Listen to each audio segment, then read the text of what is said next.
The mini hatch is a true original, especially in this three-door form. In this revised guise, the third generation F56 series version has become smarter and more sophisticated, and can be more individual too. Plus, some refettling work has been done on the punchy range of eager 3 and 4 cylinder engines. In short, this car claims to have come of age.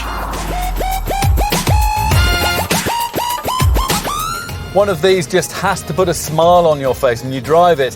If in a mini hatch the overall feeling you're getting is just of another Super Mini wearing a cute suit, you'd have to question this car's place in the overall scheme of things. Fortunately though, this third generation F56 model still delivers the same infectious naughtiness that loyal owners love so much. There's still the same darty steering, the same quick-fire throttle, and at least if you're not very careful when it comes to sorting out the spec sheet, there's still the same unyieldingly bumpy ride over poor surfaces.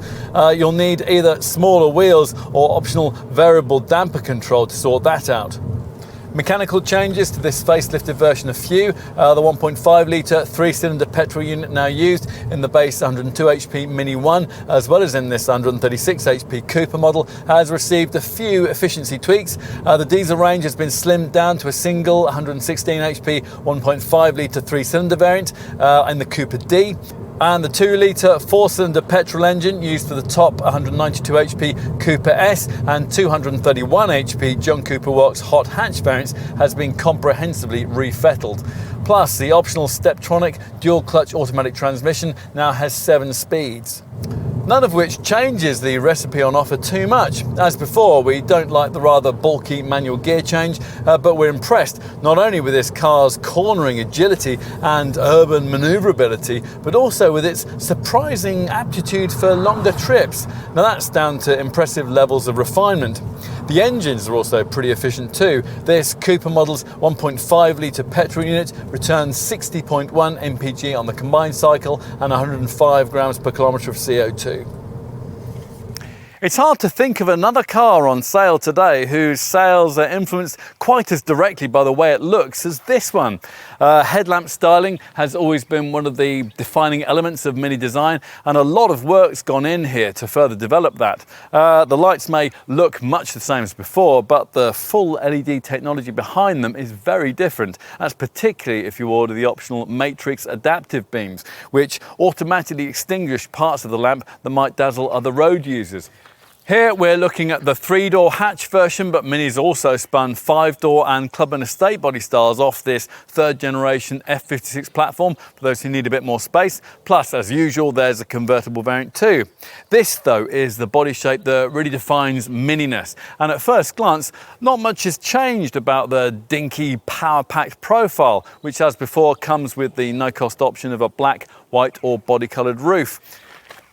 It's at the rear though that this facelifted F56 model is most easily recognisable as the improved post-2017 era design.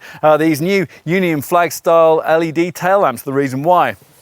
Time to take a seat behind the wheel, where you're reminded that cabin quality in modern Mini models really is now the equal of any mainstream BMW you might care to name.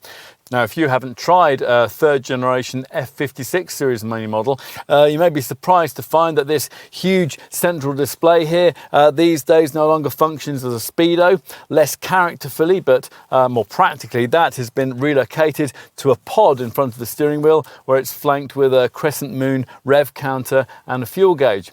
All of this has freed up this central area for much more infotainical trickery. The screen is now 6.5 inches in size across the range as standard, but here it's been upgraded to 8.8 inches. That's as part of the Navigation Plus pack. That includes all the latest Mini connected media features. Well, time to take a look in the back. Well, there's good and bad here. Legroom remains very cramped indeed if there's an adult of more than average height in front of you. If that is going to be an issue, then the 5-door version of this car, which gets an extra 72mm of length between the front and rear wheels, will obviously suit you better. What is quite impressive though, even in this 3-door model, is the amount of head and elbow room you get. Let's finish by taking a look in the boot. The extra size of this Mark III model enabled Mini to increase cargo capacity by 30% to 211 litres. With everything flat, a surprisingly large 731 litre load capacity area reveals itself. The third generation redesign of this Mini hatch saw the car grow up a little and face its responsibilities, as all of us have to. Yet at the same time, the brand was keen that this car shouldn't lose its fun and joie de vivre, the very attributes that make most customers want to consider one in the first place. Now, the mid-term updates that we've been reviewing here are mostly aimed at making sure that that doesn't happen. This hatch version being now smarter, better connected and more personalisable than before. In short, in many ways, it's come of age.